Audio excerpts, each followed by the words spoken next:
N ദേശമുണർന്നാൽ ഒരു ഭവനത്തിൽ അഗ്നിമഴ പെയ്തിടും. പരിശുദ്ധാത്മാവേ കൃപ ചൊരിയണമേ, പരിശുദ്ധാത്മാവേ ശക്തി പകരണമേ.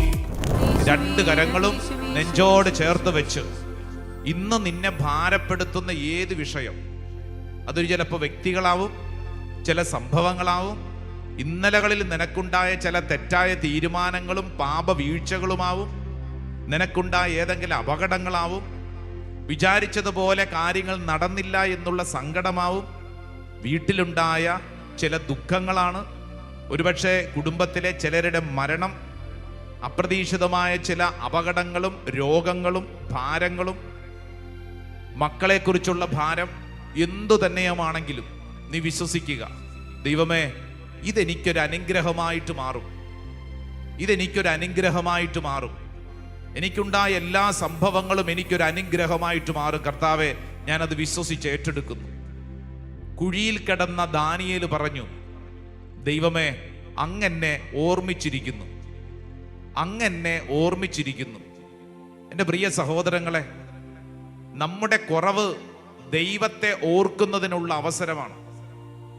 നമ്മുടെ വീഴ്ച, നമ്മുടെ ജീവിതത്തിലെ കണ്ണുനീര് ദൈവത്തെ ഓർക്കുന്നതിനുള്ള അവസരമാണ്.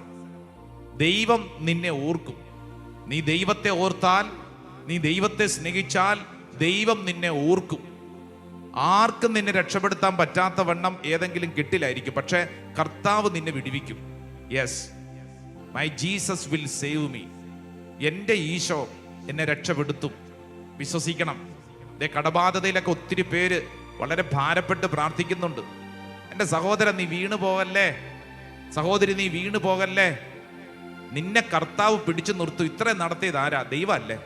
ആ ദൈവം ഇനിയും നിന്നെ നിർത്തും. നീ ഓർക്കണം. പലപ്പോഴും നീ ചിന്തിച്ചില്ലേ, എല്ലാം തീർന്നു, എല്ലാം തീർന്നു, എന്നാൽ ഒന്നും അവസാനിച്ചില്ലല്ലോ. എന്തിനാ ഈ ശുശ്രൂഷയിൽ നിന്നെ പങ്കെടുപ്പിക്കുന്നറിയോ? നിന്നെ കർത്താവ് പണിതുയർത്തുകയാണ്. ദാനിയേൽ പറഞ്ഞു, ദൈവമേ അങ്ങനെ ഓർമ്മിച്ചിരിക്കുന്നു. U remembered me. അങ്ങനെ ഓർമ്മിച്ചിരിക്കുന്നു. ദൈവം നിന്നെ ഓർക്കുന്നു. നീ ഇന്ന് കടന്നു പോകുന്ന അവസ്ഥ ദൈവത്തിന് നന്നായി അറിയാം. നീ വിഷമിക്കേണ്ടെന്ന്, നീ വിഷമിക്കേണ്ടെന്ന്. പ്രാർത്ഥിച്ചുകൊണ്ടിരിക്കുന്ന, ഓൺലൈനിൽ പങ്കെടുക്കുന്ന റെവറൻഡ് സിസ്റ്ററെ, കർത്താവ് സഹോദരിയെ ഓർക്കുന്നു. യെസ് എന്ന് പറഞ്ഞു കഴിഞ്ഞാൽ കർത്താവിന് അത്രമേൽ സ്നേഹമാണ്, ഇഷ്ടമാണ്. വിഷമിക്കേണ്ടെന്ന് കർത്താവ് ഇടപെടുകയാണ്. ഇത് ഒരു റെവറൻഡ് സിസ്റ്ററിന് മാത്രമുള്ള സന്ദേശമല്ല, പ്രാർത്ഥിച്ചുകൊണ്ടിരിക്കുന്ന അനേകരുടെ ഉള്ളിൽ കർത്താവ് നൽകുന്ന സ്നേഹമാണ്. നിന്നെ കർത്താവിന് അത്രമേൽ സ്നേഹമാണ്. യെസ്, ദൈവം എന്നെ ഓർമ്മിച്ചിരിക്കുന്നു. ദൈവമേ, അങ്ങേ സ്നേഹിക്കുന്നവരെ അങ്ങ് ഒരിക്കലും ഉപേക്ഷിക്കുകയില്ല. പലപ്പോഴും നമുക്ക് തോന്നും, ഉപേക്ഷിച്ചു എന്നൊക്കെ തോന്നും, പെട്ടുപോയല്ലോ എന്നൊക്കെ തോന്നും, അവസാനിച്ചല്ലോ എന്ന് തോന്നും. എന്നാൽ ദൈവം ഉപേക്ഷിക്കില്ല. വെള്ളത്തിൽ മുങ്ങി ഇതാ ജീവിതത്തിന്റെ അന്ത്യത്തോടടുക്കുന്ന പത്രോസ്, എല്ലാം അവസാനിച്ചുവെന്ന് കരുതുമ്പോൾ ഈശോയെ കൈക്ക് കയറി പിടിക്കുക. നിലയില്ലാ കയത്തിലേക്ക് പത്രോസ് ഇങ്ങനെ താന്നോണ്ടിരിക്കുക. തൊട്ടു മുമ്പിൽ ഈശോയെ കൈക്ക് കയറി പിടിക്കുന്നു. നീ അത് മനസ്സിൽ കാണണം. എൻ്റെ ജീവിതത്തെ യേശു കൈക്ക് പിടിച്ച് എന്നെ ഉയർത്തുന്നു. യെസ്, കുഴിക്കകത്ത് കിടന്ന ദാനിയേൽ അതാ കണ്ടത്. ഇനി ആരെന്നെ സഹായിക്കാൻ വരും? ഇനി ആരെന്നെ രക്ഷിക്കും? എന്നാൽ സ്വർഗത്തിന്റെ ദൈവം വിശന്നിരിക്കുന്ന അവന്റെ മുമ്പിലേക്ക് അങ്ങ് ദൂരെ നിന്ന് ഹബക്കൂക്ക് പ്രവാചകനിലൂടെ അപ്പമെത്തിച്ചെങ്കിൽ, ദാനിയേലിന്റെ മരണം കാണാൻ കാത്തിരിക്കുന്ന രാജാവും ജനങ്ങളും കണ്ടത് വിജയശ്രീലാളിതനായി സിംഹങ്ങളുടെ മധ്യേ ഉറങ്ങുന്ന ദാനിയേലിനെയാണ്. എങ്കിൽ നീ വിശ്വസിക്കണം, നിന്റെ പ്രതിസന്ധിക്ക് മേൽ നിനക്കൊരു സ്വസ്ഥത കർത്താവ് തരും. നിന്നെ കടിച്ചു കീറാൻ വരുന്ന ശത്രുക്കളുടെ മുമ്പിൽ നിനക്ക് സ്വസ്ഥമായി ഉറങ്ങാൻ കർത്താവ് കൃപ നൽകും. കർത്താവ് നിന്നിൽ പ്രവർത്തിക്കും. നിനക്കെതിരെ കേസ് കൊടുത്തിരിക്കുന്നത് നിനക്ക് വല്ലാത്ത സങ്കടമല്ലേ? ഒരു സഹോദരൻ വളരെ വിഷമിച്ച് പ്രാർത്ഥിക്കുന്നു. നീ വിശ്വസിക്കണം, നിന്നെ ഒരിക്കലും ഒരു ശത്രുവിന്റെ മുമ്പിലും നിന്നെ ഇട്ടുകൊടുത്ത് നീ നശിക്കാൻ ദൈവം ആഗ്രഹിക്കുന്നില്ല. നീ വിശ്വസിക്കുക, എൻ്റെ ദൈവം എനിക്ക് വേണ്ടി പ്രവർത്തിക്കും. Yes, my God will stand for me, my God will fight for me always, he is there for me. I believe in my Jesus. ഞാൻ എൻ്റെ ദൈവത്തിൽ ഞാൻ വിശ്വസിക്കുന്നു. Because he remembered me. എൻ്റെ ജീവിതത്തിൻ്റെ ഈ സാഹചര്യത്തിൽ എന്നെ ദൈവം ഓർത്തിരിക്കുന്നു. കർത്താവെ, നന്ദി പറഞ്ഞ് പ്രാർത്ഥിക്കുന്നു. ഞാൻ ഇന്ന് കടന്നു പോകുന്ന ഏതൊരവസ്ഥയും കർത്താവെ, അതെൻ്റെ ജീവിതത്തിൽ അനുഗ്രഹത്തിനുള്ളൊരു വഴിയാണെന്ന് ഞാൻ വിശ്വസിച്ച് ഏറ്റെടുക്കുന്നു. കർത്താവെ, നന്ദി പറഞ്ഞ് പ്രാർത്ഥിക്കുന്നു. ഓരോരുത്തരും കരങ്ങൾ കൂപ്പി ശിരസ് നമിച്ച് ഈശോ നൽകുന്ന ആശീർവാദം സ്വീകരിച്ച് നമ്മുടെ കർത്താവ് ഈശോ മിശിഹായുടെ കൃപയും പിതാവായ ദൈവത്തിൻ്റെ സ്നേഹവും പരിശുദ്ധാത്മാവിൻ്റെ സഹവാസവും നമ്മെല്ലാവരോടും കൂടെ ഉണ്ടായിരിക്കട്ടെ, ഇപ്പോഴും എപ്പോഴും എന്നേക്കും. ആമേൻ. നെറ്റിയിൽ ഒരു കുരിശടയാളം വരച്ച് സ്വയം ഒന്ന് വിശുദ്ധീകരിച്ച്. പ്രിയപ്പെട്ടവരെ, നിങ്ങോട്ട് ശ്രദ്ധിച്ചേ. നമുക്ക് ഇഷ്ടപ്പെട്ട ഈശോ എന്ന് പറഞ്ഞാൽ നമുക്ക് ഈശോ ഇഷ്ടമാണ്. എന്നാൽ നോമ്പുകാലത്ത് നമ്മൾ കാണുന്ന ഈശോയുടെ പ്രത്യേകത എന്നാണെന്നറിയോ? ഈശോ മരുഭൂമിയിൽ ഉപവസിച്ച് സാത്താനോട് പരീക്ഷിക്കപ്പെട്ട ഒരവസ്ഥയിലൂടെ കടന്നു പോകുന്ന ഈശോ എന്ന് മാത്രമല്ല, ഈ ഈശോയുടെ ജീവിതം നമ്മുടെ മുമ്പിൽ വെച്ച് നീട്ടുന്നത് ഈ മരുഭൂമിയുടെ ജീവിതം അവിടെ മാത്രം അവസാനിക്കുന്നതല്ല. ഇത് മുന്നോട്ട് നീങ്ങിച്ചെന്ന് എങ്ങോട്ടാണ് ചെന്ന് അവസാനിക്കാൻ പോകുന്നത്? കുരിശിലേക്ക് ചെല്ലാൻ പോകുന്ന ഒരു പ്രത്യേക ജീവിത അവസ്ഥയിലേക്കാണ്. Hallelujah, hallelujah, hallelujah. കഴിഞ്ഞിടയ്ക്ക് ഞാൻ കേട്ടത് ഇങ്ങനെയാണ്. അതായത് വിശുദ്ധ ഗ്രന്ഥത്തിൽ പ്രത്യേകിച്ച് ഈശോയുടെ ജീവിതത്തെ നമ്മുടെ മുമ്പിൽ ഇത് അവതരിപ്പിക്കുമ്പോൾ ഇതൊരു എക്സ്പ്രസ് ട്രെയിൻ പോലെയാണെന്നാണ് പറഞ്ഞത്. എക്സ്പ്രസ് ട്രെയിൻ എന്താ പ്രത്യേകത? അടിച്ച് മിന്നിച്ചാണ് പോണത്, അല്ലേ? അടിച്ച് മിന്നിച്ച് പോകുന്ന ഒരു ട്രെയിനാണ്. എന്നെ ഫാസ്റ്റായിട്ടാണ് വിശുദ്ധ ഗ്രന്ഥത്തിൻ്റെ ആദ്യ താളുകൾ പോകുന്നതെന്നറിയോ? കുഞ്ഞു കുഞ്ഞു വാക്കുകളിലൂടെയാണ് വർഷങ്ങളുടെ ചരിത്രം തന്നെ എഴുതിയിരിക്കുന്നത്. അടിച്ച് മിന്നിച്ചു പോകുന്ന ട്രെയിൻ, അല്ലേ? ഇപ്പൊ ഈശോയെക്കുറിച്ച് ചെറുപ്പകാലഘട്ടത്തെക്കുറിച്ചൊക്കെ എഴുതിയിരിക്കുന്നത് കുഞ്ഞു കുഞ്ഞു വാക്കുകളേ ഉള്ളൂ. 12 വയസ്സ് വരെ ഈശോ എങ്ങനെ ജീവിച്ചു?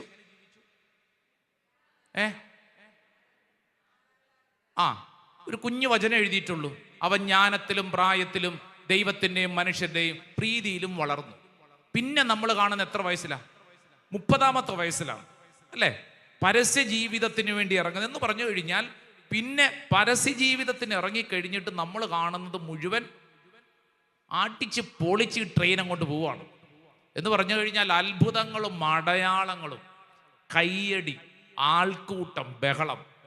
ഇനി ഈ സൂപ്പർ എക്സ്പ്രസ് ട്രെയിൻ ഉണ്ടല്ലോ, ഇനി അങ്ങോട്ട് ഈ നാളുകളിൽ നമ്മൾ കാണാൻ പോകുന്നത് വലിഞ്ഞു വലിഞ്ഞു പോകുന്ന പോലെ, അല്ലേ? ഇപ്പൊ നമ്മൾ ചാലക്കുടി ട്രെയിൻ ഇറങ്ങാൻ വേണ്ടിയിട്ട് വലിയ ആഗ്രഹിച്ച് തൃശ്ശൂർ മുതൽ റെഡിയായിട്ട് നിൽക്കുന്നു. പുതുക്കാട് കഴിയുമ്പോൾ തൊട്ട് ഈ ട്രെയിൻ ഇങ്ങനെ ചിലപ്പോൾ അതവിടെ പിടിച്ചിട്ട് കുറച്ച് കഴിഞ്ഞ് ഇങ്ങോട്ട് വന്നു, അല്ലേ? കല്ലേറ്റുങ്കര വത്തപ്പോഴത്തേക്ക് കുറച്ചും കൂടെ പിടിച്ചിട്ട് ഇത് എത്തുന്നുമില്ലല്ലോ, വല്ലാത്തൊരു ഭാരം. നിങ്ങൾ ശ്രദ്ധിച്ചോണം, ചെറുപ്പകാലഘട്ടത്തെ ചില വരികളിലൂടെ സൂപ്പർ ഫാസ്റ്റായിട്ട് സുവിശേഷകന്മാർ അവതരിപ്പിച്ച് ഈശോയുടെ പരസ്യ ജീവിത കാലഘട്ടത്തെ അത്ഭുതങ്ങളും അടയാളങ്ങളും, ജനക്കൂട്ടം പുറകെ നടക്കുന്നു, 5 അപ്പം 10,000-ങ്ങൾക്ക്, മരിച്ചവൻ എഴുന്നേൽക്കുന്നു. എൻ്റെ ദൈവമേ, കയ്യടി, ആരവങ്ങൾ, ബഹളങ്ങൾ. ഇത് ചെല്ലാൻ പോകുന്നത് എങ്ങോട്ടാ? ഇനി ശ്രദ്ധിച്ചോ, ഇനിയുള്ള നാളുകളിൽ നമ്മൾ ധ്യാനിക്കുന്ന യേശുവിൻ്റെ പ്രത്യേകത മണിക്കൂറുകൾ വെച്ചാണ് സുവിശേഷങ്ങളിലൊക്കെ സുവിശേഷകന്മാർ രേഖപ്പെടുത്തിയിരിക്കുന്നത്. എന്ന് പറഞ്ഞാൽ അത്രമേൽ ഇങ്ങനെ വലിഞ്ഞു വലിഞ്ഞു പോകുന്നു. ഇത് ചെന്ന് അവസാനിക്കുന്ന ഒരു സ്റ്റോപ്പുണ്ട്, ഒരു സ്റ്റേഷനുണ്ട്. അത് കാൽവരി മലയുടെ കുരിശാണ്. അതൊരു സ്റ്റോപ്പ് മാത്രമാണ്. പിന്നെ അവിടുന്ന് പോകും, ഈ ട്രെയിൻ പിന്നെയും പോകും. പക്ഷേ ഈ കുരിശിലേക്ക് എത്തുന്ന സമയം വരെ, അതുകൊണ്ടാണ് കുരിശിന്റെ വഴി എത്ര സ്റ്റേഷനാണ് ഉള്ളത്? 14, അല്ലേ? ഈ 14 സ്റ്റേഷൻ എത്തണ്ടേ? 1-ാം സ്റ്റേഷൻ കഴിഞ്ഞിട്ട് ഇതിങ്ങനെ വലിഞ്ഞങ്ങോട്ട് പോകും. നമുക്കിഷ്ടമാണോ? അത്ര വലിയ ഇഷ്ടമല്ല. ഉള്ള കാര്യം പറയാമല്ലോ. കഴിഞ്ഞിടയ്ക്ക് ഒരു ചെറുപ്പക്കാരൻ പറഞ്ഞു, അല്ല അച്ഛാ, എനിക്ക് ഈശോയുടെ ഇഷ്ടമാണ്. ഞാൻ പറഞ്ഞു, വളരെ നല്ല കാര്യം. പക്ഷെ അച്ഛാ, ഈശോ ഓശാന ഞായർ വരെ സൂപ്പർ. ഓശാന കഴിയുമ്പോൾ ഒരു ഒരു ഒരു ലുക്കില്ല, ഒരു വൈബില്ല. അവർ വൈബാണല്ലോ. ഒരു എഞ്ചിനീയറിംഗ് പഠിക്കുന്ന ചെറുക്കനാ. ഈ ഓശാന കഴിഞ്ഞ് ഈശോയ്ക്കൊരു വൈബില്ല. പിന്നെ തല്ലും ബഹളവും ഇടിയും. ആ പാഷൻ ഓഫ് ക്രൈസ്റ്റ് ഒക്കെ എൻ്റെ ദൈവമേ എന്തോരം സഹനമാണ്. പക്ഷെ ഓശാന വരെ എന്നതാ, എന്നാ ഹീറോയിസാന്നറിയോ? അല്ലേ? എൻ്റെ ചോദ്യം, അത്ഭുതങ്ങളും അടയാളങ്ങളും നിറഞ്ഞ ആ ഒരു ജീവിതത്തിൻ്റെ ഈശോയെയാണോ, അതോ രക്തമണിഞ്ഞ കാൽപ്പാടുകളോടുകൂടെ കുരിശും കൊണ്ട് നടക്കുന്ന ഈശോയെയാണോ നിനക്കിഷ്ടം? സത്യം പറയണം.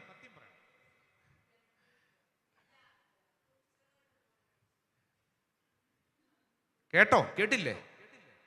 ഒന്നും കൂടെ പറയാം. അതായത് അത്ഭുതങ്ങളും അടയാളങ്ങളും, കയ്യടി, ബഹളം, price the Lord, yes yes yes, അല്ലേ? 5,000 10,000 മിച്ചം എത്ര കൊട്ട? ഇഷ്ടം പോലെ. ഇതെല്ലാം ദേ ശിഷ്യന്മാരെല്ലാം തടുത്തു കൂട്ടി കൊണ്ടു നടക്കുന്നു. ആരവങ്ങൾ, എവിടെ പോയാൽ ആൾക്കൂട്ടം, അല്ലെ? കയ്യടി, ബഹളം. ആ ഈശോ ഒരു വശത്ത്, ഇപ്പുറത്ത് കുരിശും കൊണ്ട് പോകുന്ന രക്തമണിഞ്ഞ ജീവിതാവസ്ഥ. ഇതിലേതാ നിനക്കിഷ്ടം?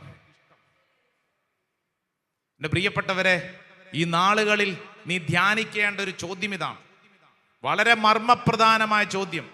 പലർക്കും ഇഷ്ടം കയ്യടിയും ആരവങ്ങളും ബഹളങ്ങളുമുള്ള ഈശോയാണ്. എന്നാൽ യഥാർത്ഥത്തിൽ ഈശോ ആരാണെന്ന് വെളിപ്പെട്ടത് കയ്യടി നടന്നപ്പോഴാണോ അതോ കുരിശ കയറിയപ്പോഴാണോ? കയ്യടിയും ആരവങ്ങളും മരിച്ചവനെ ഉയർപ്പിച്ചപ്പോഴും ഒന്നും ഈശോയുടെ ഐഡന്റിറ്റി വെളിപ്പെടാതിരിക്കുകയും, എന്നാൽ കുരിശിൽ ഈശോ പെടഞ്ഞു മരിക്കുമ്പോൾ ഇതാ തൊട്ട് മുമ്പിൽ നിന്ന ഒരു ശതാധിപൻ പറഞ്ഞൊരു വാക്ക് ഒന്ന് വായിച്ചേ. മർക്കോസ് വിശേഷം അതിന്റെ 15-ാം അധ്യായം 39-ാം തിരുവചനം ഒന്ന് വായിച്ചേ. മർക്കോസ് 15:39 ഒച്ചത്തി വായിച്ചോ. Saint Mark's Gospel chapter 15 verse 39. മർക്കോസ് 15:39. അവന് അഭിമുഖമായി നിന്നിരുന്ന ശതാധിപൻ അവൻ ഇപ്രകാരം മരിച്ചത് കണ്ടു പറഞ്ഞു, സത്യമായും ഈ മനുഷ്യൻ ദൈവപുത്രനായിരുന്നു. Praise the lord, hallelujah. എപ്പോഴാ പറഞ്ഞത്? ഈശോ കുരിശിൽ കിടന്ന് പെടഞ്ഞ് മരിക്കുന്നത് കണ്ടപ്പോൾ, ഈശോയ്ക്ക് അഭിമുഖമായിട്ട് നിന്നവൻ, ഈ മരണം കണ്ടവൻ, ഈ രക്തം വാർന്നൊഴുകുന്നത് കണ്ടവൻ, ഇത്രമേൽ സഹിക്കുന്നത് കണ്ടവൻ, അവൻ പറയുവാണ് ഇവൻ സത്യമായും ദൈവപുത്രനായിരുന്നു.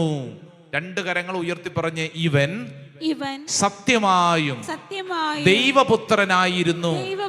ഒന്നും കൂടെ പറഞ്ഞേ. സത്യമായും ദൈവപുത്രനായിരുന്നു. ഒന്നും കൂടെ പറഞ്ഞേ. ഇവൻ സത്യമായും ദൈവപുത്രനായിരുന്നു. എപ്പോഴാ പറഞ്ഞത്? കുരിശിൽ ഈശോയുടെ മരണം കണ്ടപ്പോഴാണ് അവൻ പറഞ്ഞത്. ഭക്ഷണം ഇങ്ങനെ 5 അപ്പം 10,000 ഭക്ഷണമായിട്ട് കൊടുത്തപ്പോൾ ആളുകൾ ഇത് പറഞ്ഞോ? ഇല്ല. അത് കയ്യടി ബഹളം. എന്നാൽ യേശുവിൻ്റെ ഐഡന്റിറ്റി കൃത്യമായിട്ട് വെളിപ്പെട്ടത് എപ്പോഴാ? ഓശാന കഴിഞ്ഞിട്ടുള്ള ദിനങ്ങളാണ്. മറ്റൊരു വാക്കിൽ പറഞ്ഞാൽ സഹനം കൃത്യമായിട്ട് വെളിപ്പെട്ടപ്പോഴാണ് അവന്റെ ഐഡന്റിറ്റി വെളിപ്പെട്ടത്. Praise the lord, hallelujah. ഈ പറഞ്ഞ കാര്യം നമ്മൾ ധ്യാനിക്കുമ്പോൾ നമ്മളൊരു കാര്യം തിരിച്ചറിയണം. നമ്മുടെ ഐഡന്റിറ്റി എപ്പോഴാണ് വെളിപ്പെടുന്നത്? നമ്മുടെ വ്യക്തിത്വം എപ്പോഴാണ് വെളിപ്പെടുന്നത്? എപ്പോഴാണ് വെളിപ്പെടുന്നത്? നിങ്ങളുടെ ജീവിതത്തിൽ നിങ്ങൾക്ക് ചുറ്റും ആൾക്കൂട്ടമുണ്ട്, ബഹളമുണ്ട്, കയ്യടിയുണ്ട്, നിങ്ങളെ പ്രൈസ് സ്തുതിക്കുന്നു, വാഴ്ത്തുന്നു, കൊള്ളാം, നല്ല മനുഷ്യരെന്നൊക്കെ പറയുന്നു. അപ്പോഴാണോ? അപ്പോഴല്ല. അതിനൊരു സുഖമുണ്ട്. എന്നാൽ ഇത് നിനക്ക് നഷ്ടപ്പെടുന്ന സമയം. നിന്നെ മറ്റുള്ളവർ കളിയാക്കുമ്പോൾ, നിന്ദിക്കുമ്പോൾ, നിന്നെ ഇഞ്ചിഞ്ചിഞ്ചായിട്ട് പിഴിയുമ്പോൾ, നിന്നെ മുറിവേൽപ്പിക്കുമ്പോൾ, നിനക്ക് രക്തം നിന്റെ ശരീരത്തിൽ നിന്ന് നീ മറ്റുള്ളവർക്ക് വേണ്ടി വീഴ്ത്തുമ്പോഴാണ് നിന്റെ ഐഡന്റിറ്റി, നിന്റെ വ്യക്തിത്വം യഥാർത്ഥത്തിൽ വെളിപ്പെടുന്നത്. സ്വരത്തിൽ പറഞ്ഞ ഹല്ലേലൂയാ, ഹല്ലേലൂയാ, ഹല്ലേലൂയാ. ഇത് ഓർത്തിരിക്കണേ. നിങ്ങൾ ഓർത്ത് നോക്കിക്കേ, നിങ്ങളുടെ വിവാഹത്തിന്റെ ദിവസം ഓർമ്മയുണ്ടോ? ഓർമ്മയുണ്ടോ? ഓർമ്മിപ്പിക്കല്ലേ അച്ഛാ. വിവാഹ ദിവസം ഓർക്കണം. നല്ല ദിവസമല്ലേ അല്ലേ? അന്ന് ഈ പെണ്ണും ചെറുക്കനെയും വിവാഹം കഴിക്കാൻ പോകുന്ന വധൂവരനെയും എവിടെയാണ് ഇരുത്തുന്നത്? ആൾത്താരുടെ മുമ്പിൽ 2 കസേരയിട്ട് അവിടെ ഇരുത്തുന്നത് അല്ലേ? അവർക്ക് കൊടുക്കുന്ന പ്രാധാന്യം, അവർക്ക് വേണ്ടി പ്രാർത്ഥിക്കാൻ ജനം, അവർക്ക് പൂക്കളിടാൻ ജനം, ക്യാമറാമാൻമാർ 4 റൗണ്ട് ഓടിക്കൊണ്ടേയിരിക്കുന്നു. റീൽസിന്റെ റീൽസ്, സേവ് ദ ഡേറ്റ് അല്ലേ? ഇങ്ങോട്ട് നോക്കിക്കേ. അത് കഴിഞ്ഞിട്ടെന്താ?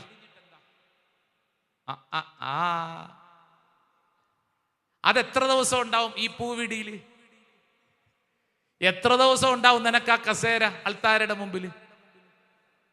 എത്ര ദിവസം ഉണ്ടാവും ഈ വിരുന്നിന് പോക്കുണ്ടല്ലോ അല്ലേ?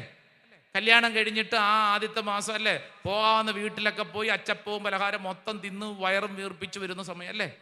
അല്ലേ? നമ്മൾ ചിന്തിച്ച് എത്ര ദിവസം വിരുന്നിന് പോകാൻ പറ്റും? ഒരേ വീട്ടിലോട്ട് 2-3 തവണ ചെല്ലാൻ പറ്റുമോ? അവരെ തന്നെ ചോദിക്കും, വേറെ പണിയൊന്നും ഇല്ലെന്ന്. ചില ആളുകൾ ഇപ്പോഴും പോകുന്നുണ്ട്, അത് പൊക്കോട്ടെ.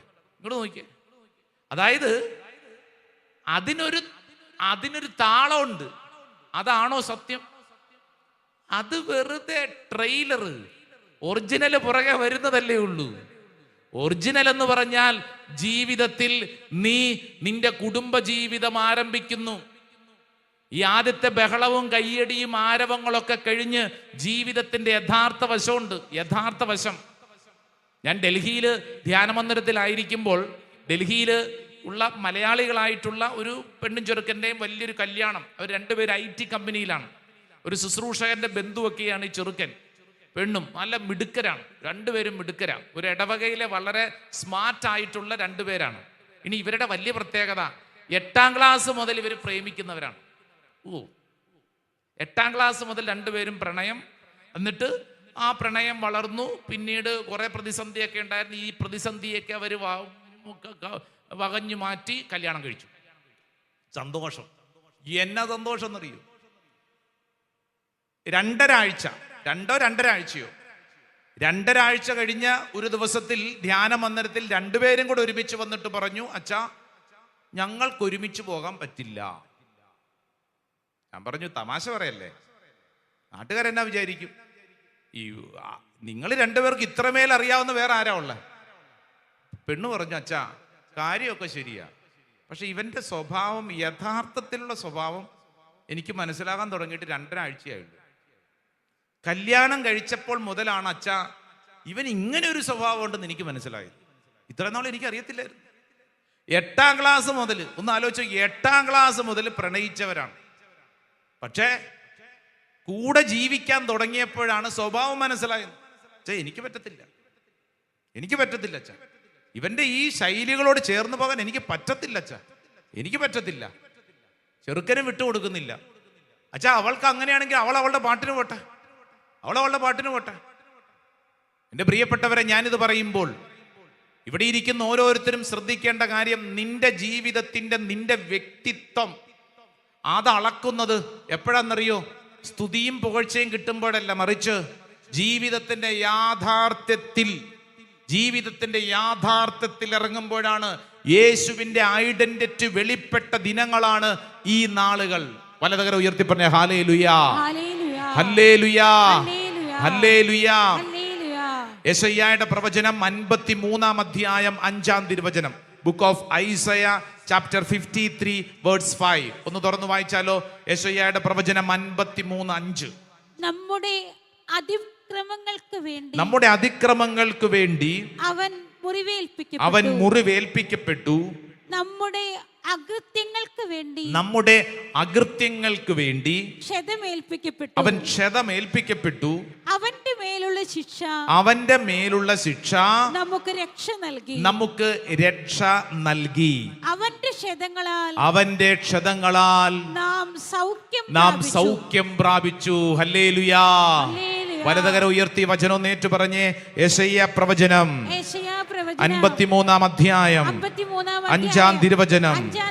നമ്മുടെ അതിക്രമങ്ങൾക്ക് വേണ്ടി അവൻ മുറിവേൽപ്പിക്കപ്പെട്ടു. നമ്മുടെ അകൃത്യങ്ങൾക്ക് വേണ്ടി അവൻ ക്ഷതമേൽപ്പിക്കപ്പെട്ടു. അവന്റെ മേലുള്ള ശിക്ഷ നമുക്ക് രക്ഷ നൽകി. അവന്റെ ക്ഷതങ്ങളാൽ നാം സൗഖ്യം പ്രാപിച്ചു. ഹല്ലേലൂയാ, ഹല്ലേലൂയാ. യേശുവിന്റെ ക്ഷതങ്ങളാൽ നാം സൗഖ്യം പ്രാപിച്ചു എന്ന് പറഞ്ഞു കഴിഞ്ഞാൽ യേശുവിന്റെ വ്യക്തിത്വം വെളിപ്പെട്ടത് യേശു മുറിവേറ്റപ്പോഴാണ്, രക്തമണിഞ്ഞ കാൽപ്പാടോടുകൂടെ കുരിശിലേക്ക് നീങ്ങിയപ്പോഴാണ് എന്ന് നമ്മൾ ധ്യാനിക്കുമ്പോൾ ഇവിടെ ഇരിക്കുന്ന ഓരോരുത്തരോടും ഈ ഈശോ ഈ കാലഘട്ടത്തിൽ പറയുന്നത്, നീയും അതുപോലെ മറ്റുള്ളവർക്ക് വേണ്ടി ഒരു പാപപരിഹാര ബലിയാകുമ്പോഴാണ്, നീയും അതുപോലെ മറ്റുള്ളവർക്ക് വേണ്ടി വേദന ഏൽക്കുമ്പോഴാണ് നിന്റെ ഐഡന്റിറ്റി, നിന്റെ വ്യക്തിത്വം മറ്റുള്ളവരുടെ മുമ്പിൽ വെളിപ്പെടുന്നത്. ആമേൻ. നീ ഒരു ക്രിസ്ത്യാനിയാണോ എങ്കിൽ നീ വിശ്വസിക്കണം, നിന്റെ ക്രിസ്തീയത വെളിപ്പെടുന്നത് എപ്പോഴും അത്ഭുതങ്ങളിലും അടയാളങ്ങളിലുമല്ല, മറിച്ച് നീ വേദനിക്കുമ്പോഴാണ്, സങ്കടപ്പെടുമ്പോഴാണ്, ഭാരപ്പെടുമ്പോഴാണ്. യെസ്, ഇതിവിടെ ഇരിക്കുന്ന ഓരോരുത്തരും ഏറ്റെടുത്തോണം. ഇതൊരു വിളിയാണ്. യേശുവിൽ വിശ്വസിക്കുന്ന ഓരോ വ്യക്തിയും ഏറ്റെടുക്കേണ്ട ഒരു വിളിയാണ്. ഹല്ലേലൂയ.